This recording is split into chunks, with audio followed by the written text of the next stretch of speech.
No matter what, people will commit to misunderstanding you. What's most important is your commitment to understanding yourself. Hello, you guys. My name is Nkirika Madani, known as NK, and welcome back to Misunderstood. Get to know your host. Today, I really wanted to have a non-serious episode. Last week's episode was pretty heavy. I really enjoyed the discussion I had in that episode, and I'm really happy that a lot of you guys also enjoyed it as well. This week, I really wanted to bring you guys a lighter episode and one that has been on my mind to do for a while, simply because I know that more and more people are tuning into this podcast, which makes me happy. But also, I think it is important to learn who is behind the mic, who is talking to you guys every single week. There are a lot of things I, of course, share on this podcast. And for the most part, I talk about a lot of stories and tell you guys little bits and pieces of my life and make it make sense in whatever episode I'm sharing for that week. But I think it's really important to peel back more layers of me, tell you guys more things that I have not said on the podcast, and for you guys to really understand me a little bit more. Personally, I love hearing podcast episodes where the host is really unveiling more about themselves. I think it really helps connect to the person who is behind the mic. I hope this is an episode that you can just sit back and relax wherever you are and take in. But before we get into this episode, as always, take some time to rate the show, Misunderstood, 5 stars. As I just mentioned, more and more people are tuning into this podcast, which makes me really happy, and all the ratings do very much matter. Rating is a free and very easy way to show support to the podcast. I'm really happy that I've shown up every single week. Rating the show goes so far in making sure that we can continue to do this on a weekly basis. So if you have not already, please take some time right now to rate Misunderstood, this podcast, 5 stars on Apple and Spotify. Also, feel free to leave a written review on Apple Podcasts. That helps a ton. Thank you so much. I thought it would be fun to just go through questions I found on the internet. I literally just looked up what are some fun Q&A questions to go through. There are a lot on this list. I do not plan to read every single one. I think I'm going to try to do at least 10, maybe a few more, but at least 10. Also, let's do a rundown of the very basic high-level facts for, again, anybody who is new here. My name is Nkirika Madani, like I said in the beginning. I go by NK, which is literally just the first 2 letters of my name. Actually, it started in 3rd grade. My mom actually called me NK baby, and then someone in my class in 3rd grade randomly started calling me NK, and that stuck. So that's where NK came to be. I'm 31 years old.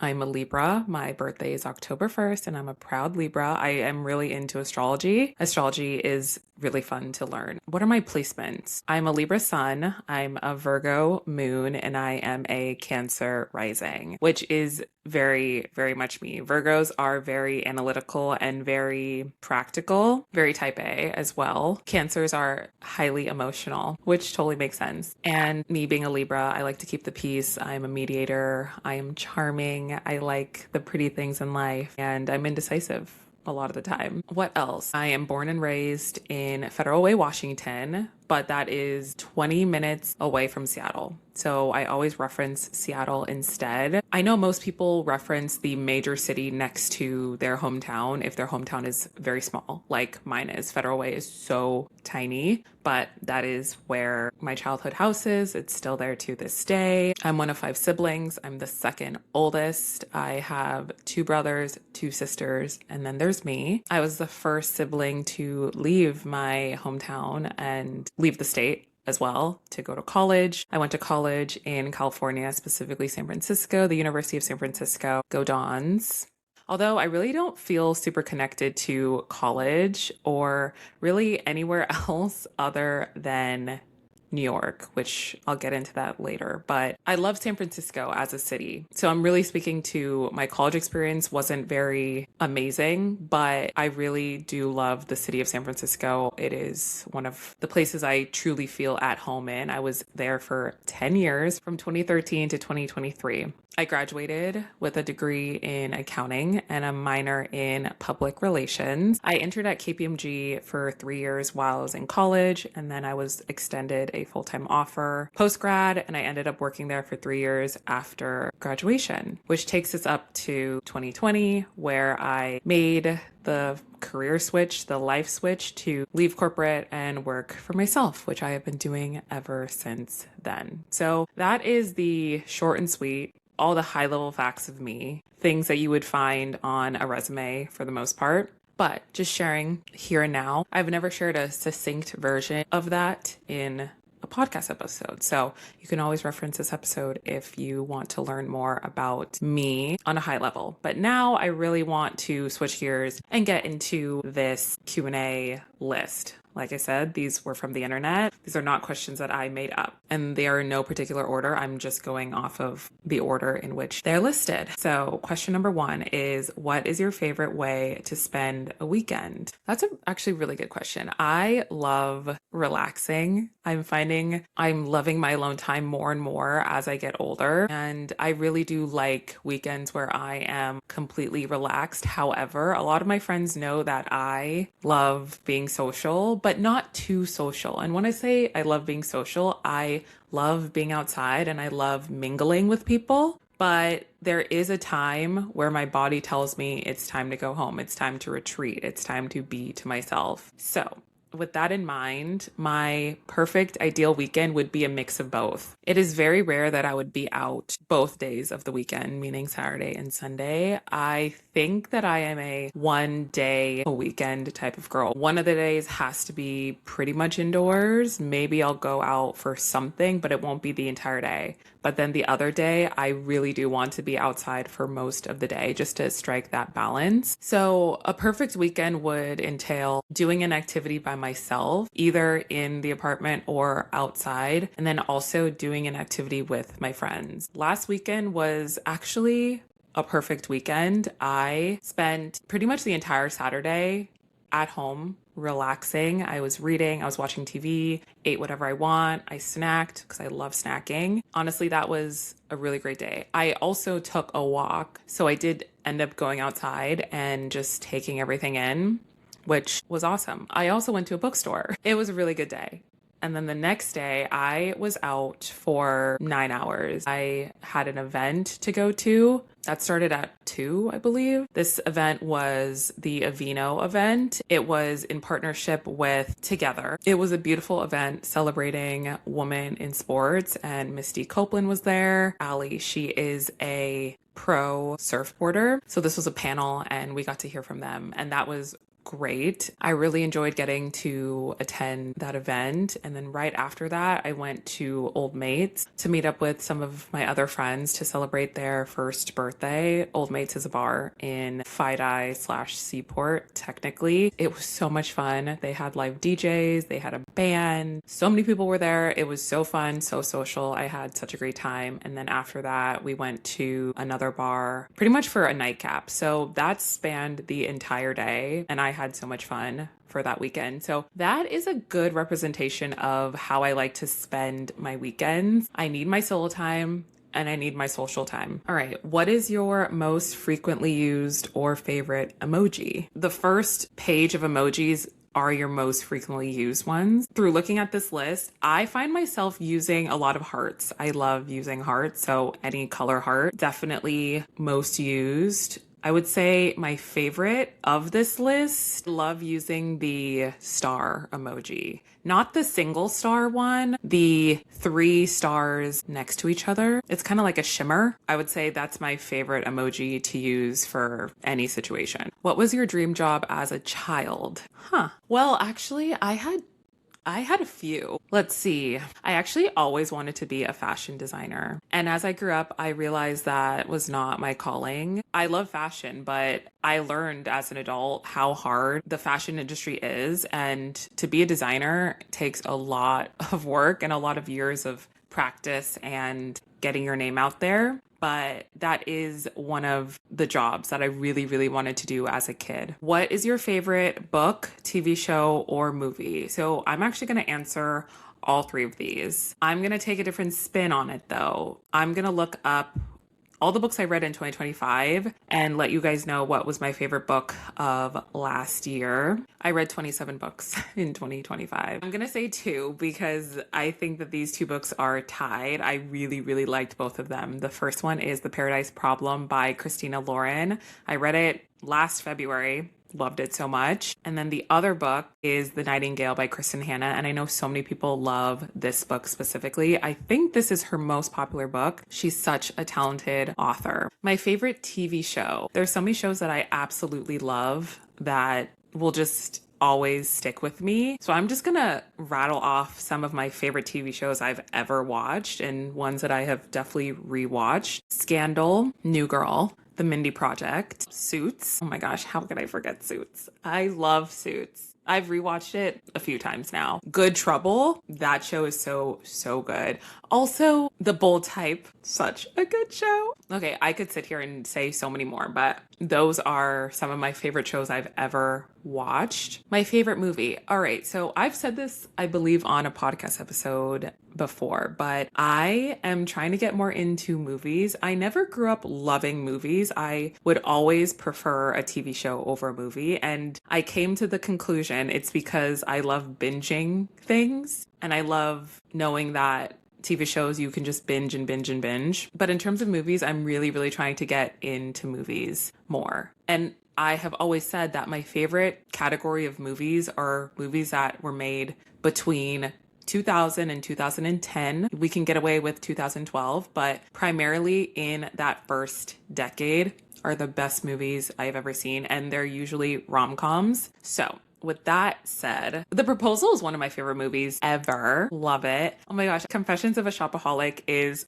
also one of my favorite movies ever. I memorized that movie. I knew everything about it because I had watched it so many times growing up. Those are just two of many. What is the best piece of advice you've received? It's kind of a hard one. I don't know about the best, but this is one that I think about all the time. I actually mentioned this in last week's episode, but the advice was don't borrow future stress. I'm someone who gets very stressed out pretty easily trying to work on that. And hearing that really helps me bounce back into reality and remember that I can't control what happens in the future. All I can control is now. So why would I stress about something that literally hasn't happened yet? What is something people would be surprised to learn about you? I have this thing about not following celebrities at all. I do not follow any celebrities on any platforms of social media. I just don't see the point, because we are so far removed from them. I'm really indifferent about that kind of stuff. I like to stay in my own little bubble. No hate to them. I mean, truly, I just don't really care. That might be a hot take, but I literally do not follow any celebrities. And I don't know if that's surprising. I could argue that it is because I work in social media. So I am on social media a lot. I just don't follow any celebrities. I just don't really see the point. What is something you've gotten better at saying no to? Boys, dating in general. If I don't want to do something with a guy, if I don't want to go on a date in general, I just decline because I don't have to say yes. I can always say no to those things. And you learn a lot about a guy with how he responds to being turned down. You learn everything about them. So just always keep that in mind. What is a change you've made recently that's improved your mental health? This isn't super recent. I've done this for years now, but I turned on my do not disturb indefinitely. So my do not disturb is on around the clock all the time for everybody. The only person who can bypass my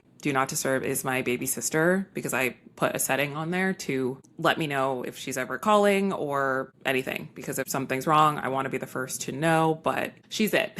She's the only person. It's because I really needed to limit my access to people, or rather their access to me. I'm learning more and more that we are not supposed to be at the beck and call of other people. And no, do not misunderstand me here. This isn't about not responding to people. I always do, but I will not drop everything I'm doing to respond to a text, a message, an email, check a notification on social media. I don't do it. I actually have all my notifications off on all my social platforms, and I'm on Do Not Disturb day in, day out. And it's because it helps me stay super, super focused with work. And it's also just helped my mental health significantly. When did you last feel completely out of your comfort zone? I really like this question. I would say my last solo trip. I want to preface that I do solo trips quite often. So it's not the fact that I was solo, it's the fact that I rented a car and drove all the way up to Vermont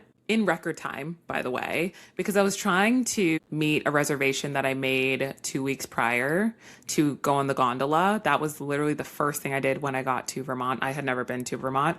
So I said, I'm going to go do this. And I remember the morning of, I needed to get from my apartment to Jersey City to pick up the rental car, which I had to go through a mall in Jersey to sign the waiver to get the car. And I was looking at the ETA that morning and there was so much traffic, which, yeah, I could have probably foreseen, but I was kind of panicking because if I didn't get to the gondola at I believe 4:15 p.m. they wouldn't have let me on and I wouldn't have been able to go on for the rest of the trip just with how the logistics went. So I was very out of my comfort zone because I was alone driving for almost 6 hours to get there, but I made the most of it. I had a safe and fun journey up. It was definitely a core memory to take myself there. And I really do want to go back to Vermont. I really, really enjoyed it. What is a memory that always makes you smile? I would say the first time I ever finished running a race, which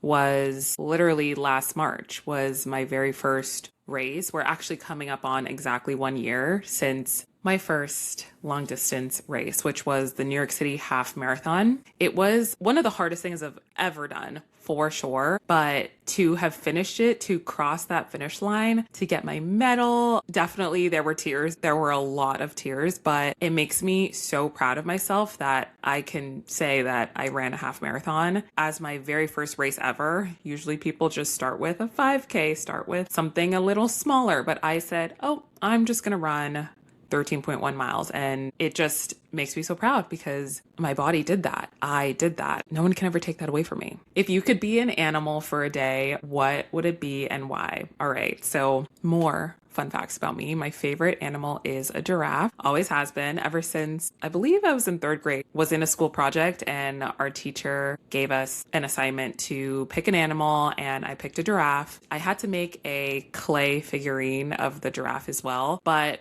with all the research I had to do, I learned so many cool fun facts about giraffes and they quickly became my favorite animal, especially because giraffes are so unique and so different and often ostracized, which is exactly the plot of my life. When I was a kid, I was bullied and always felt very different. I was in a predominantly white school all my life, and because of that I just felt different by nature. But giraffes are so beautiful in their own right. The reason why I love giraffes so much is they remind me of me. Believe it or not, I was also the tallest in my grade when I was younger, and then I simply stopped growing when I was, I believe, 14. But before that, I was tall for my age and tall for my grade. So just like a giraffe, because giraffes are the tallest animal, I really aligned with everything giraffes stand for. So that is the animal I would absolutely be. What is the most daring thing you've ever eaten? Okay, another important fact about me. I feel like I don't eat very many outlandish things. I feel like I have a pretty basic palate in terms of what I cook, but also what I consume. I don't venture out of the norm very often. There are also a lot of foods that I do not like, and I've mentioned a few of them. I don't like bananas. I don't really like Jell-O. I don't like kiwi. I don't like mushrooms. Most super spicy food I don't like because I just don't have a high tolerance to spice, so that takes out all of that. I can't have raw fish. So there are a lot of things that I don't like, but I think I like all of the just really basic main things. I don't think I have a super daring thing that I've eaten. But now I'm trying to think of all the places I've ever traveled to. I've traveled to a lot of places outside of the country. Honestly, I really don't think I've had anything super daring. If you won the lottery tomorrow, how would you change your life? I would buy a house. Honestly, I think I would buy a house in New York because I really do want more space. I don't need more space as a single girl, but it would be nice to have it if the opportunity presented itself. That would be really cool to buy a home in Manhattan. And yes, of course, they're so expensive, which is why if I won the lottery, that would make sense. And then I could have my friends over, family over. It could be a place where people come and hang out. It wouldn't just be for me, of course. I don't need a home to myself. It would be more so for other people to experience it as well. What else would I get? How big is this lottery? I'm a very big experience-based person, so I would rather use surplus money toward experiences rather than materialistic tangible things. So outside of a house, which I feel like that's a good investment, I would want to definitely travel as much as possible. I really do want to try to see as much of the world as possible. There are places that I have never been, I really want to go, like Asia. Never touched Asia. I've touched Europe. I've touched South America. Of course, we're in North America. I've touched Africa when I was a baby, but I do want to go back. So we really do need to hit Asia. I would love to spend extended time in a different country. I have always thought about that. That's kind of an aside, but I would love to live abroad for a season of life. I really, really do. And also maybe my husband is abroad. I'm increasingly thinking that every single day that my husband is abroad. So if I already want to travel abroad, we got to get traveling. What is your favorite song to sing at karaoke? So I love karaoke. I haven't been to karaoke in a while, but I love karaoke. There are so many great songs. There's so many crowd pleaser songs. One of the first songs I ever sang for karaoke was by Natasha Bedingfield. We all know it. Unwritten. Love that song. A crowd pleaser song, but a very, very good song. And it's a very near and dear song to my heart. I literally used to sing that when I was 13, 14, very, very young. What is a non-essential item you could not live without? Lotion is very, very important to me. Deeply important to me. If my skin,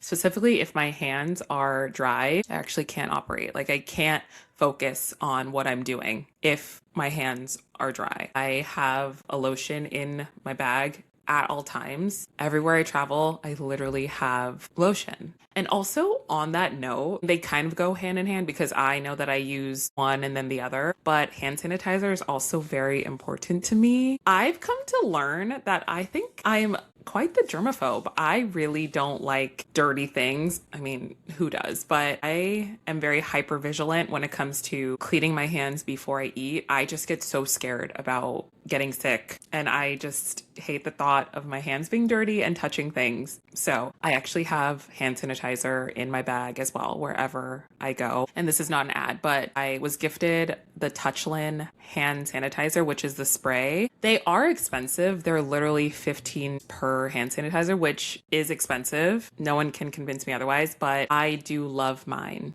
And I do want another one once this one is gone. And I use it all the time. And I do love that it is hydrating. It's a moisturizing one rather than the Purell, which is very, very drying. And actually, this is going on quite the tangent, but when I used to get my nails done, my nail tech said that my hand sanitizer was the reason why my nails were looking so dry and brittle. That was another reason why I had to stop using Purell because it was literally stripping the moisture from my hands and making it so dry. And then I obviously had to use lotion because my hands were so dry. So that was not good. But the Touchland is great. So this is, like I said, it's not sponsored, but I do like their hand sanitizer. So hand sanitizer and lotion are two things that I deeply love and I need in my daily rotation just to be a functional human being. Do you have any hobbies you've recently picked up? So technically, yes, but I want to use this time to also deepen that question. Some hobbies that I started recently in the last few months is junk journaling. And I know a bunch of you have heard of what this is, but it is essentially taking quote junk, which could be literally anything you would throw away. You're saving it and you're putting it into a journal and you're pimping it out and making it look really cool and pretty. I've been loving doing that and I do it once a month. I've already talked to you guys about reading. I've been doing that for a while now. Technically, a hobby that turned into a big part of my job is content creation, but before it was content creation for me, it really was a genuine love of photography. Love photography, and I love tech equipment. So the cameras that are used as the vehicle to bring all of this to life. It makes me so happy when I get to get a new camera. I don't get them often. I have 3 cameras, but this is spanning 6-7 years now. I love cameras. When I went to London, I got to go to this really cool vintage market, and there were a ton of vintage cameras on the display, and I had a ball. I didn't buy one, but I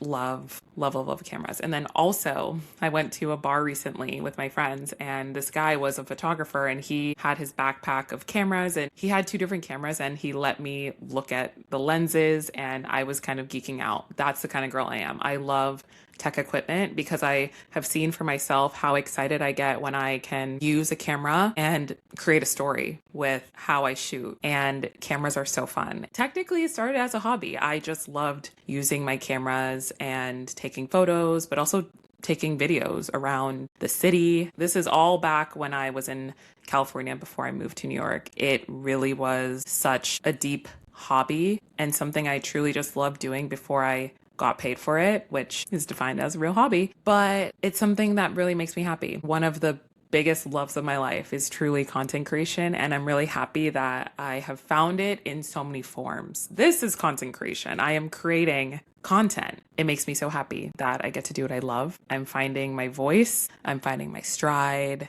I'm finding my way of storytelling, which is very unique, I've been told. I have a very unique signature way of how I share, and I never want to lose that, which is why I am always playing with my cameras and learning new ways to share. But yeah, that's pretty much it. That's all I really wanted to share with you guys today. I really just wanted a yap. I really want to do more of these types of chats because I also have been doing a lot of reflecting about the podcast recently. And as much as I love my really deep, serious conversations, we have a handful of those episodes, but I really want to integrate more light and more conversational chats because I understand how much I love hearing that in other people. And I know that there is a space for that here on Misunderstood. This is supposed to just be a safe space in general, a place where we can talk about the good, the bad, we can just yap, we can laugh, we can shoot the shit. It is supposed to be a very robust, holistic place. It's not one-dimensional at all. So that is more of a reason to listen because each episode will give you something new. And that is what I'm striving for every single time. And with that, thank you so much for listening to another episode of Misunderstood. Remember to rate the show 5 stars and follow it on Apple and Spotify. Join our Geneva group chat. It is always linked in the description of every single podcast episode. Hang out with me on my other socials, TikTok, YouTube, Instagram, and Pinterest at nkmadani. And I will talk to you guys in the next one.